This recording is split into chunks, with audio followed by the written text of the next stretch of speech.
What kinds of lifestyle modifications have you and your loved ones made since transplant? Given the guidelines in terms of the treatment program, that more or less dictated exactly what we were going to do in terms of whether we were going to socialize and whether we were going to make frequent visits to sick friends in hospitals, or whether we were going to go out and garden together or whatever. So pretty much whatever was stated in terms of the cautions, what we should avoid, and what we should do are the guidelines that we followed after the transplant. We have had to make some lifestyle modifications for sure after transplant.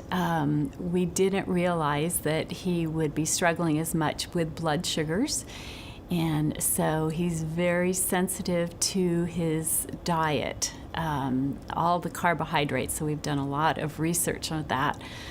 Makes it a little bit challenging with going out to eat. Also, when we're in crowds, he has to wear a mask, which he's very good about, and I also wear a mask because I don't want to get sick and get him sick.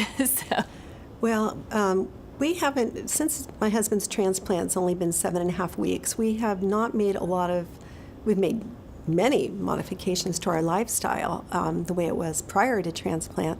In many ways, it's been so much better because before transplant, he wasn't even able to walk, a few feet without using oxygen. And now he wants to walk all the time. He has a little monitor to monitor his steps every day. And, he set a goal for himself, and now he's up to 10,000 steps. So he's walking like 3.5, 4 miles a day, not all at once, but in increments. So that part is wonderful. It's changed our lifestyle that way. But right now we're avoiding crowds. We're not going around people who are sick. When our grandchildren have a cough even, we're just saying, I'm sorry, and they understand. And so those kinds of things. My husband's very cognizant of wearing a mask when he's going to the hospital for blood draws or appointments. And we're just trying to be a little more thoughtful about what we do, hand washing, and that kind of thing. Restaurants, we're starting to eat out, not eating out during real busy periods of time, and picking and choosing the restaurants that we go to, being a little more careful about that.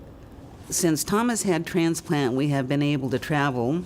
2 years after Tom's transplant, he was at the top of Pikes Peak, which is 14,110 feet, and we never ever dreamed that he would be able to do something like that.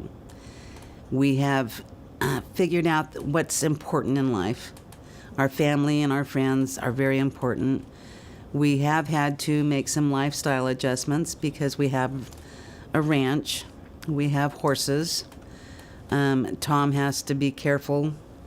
There's certain things that he can't do with the horses because of the transplant, and that's okay.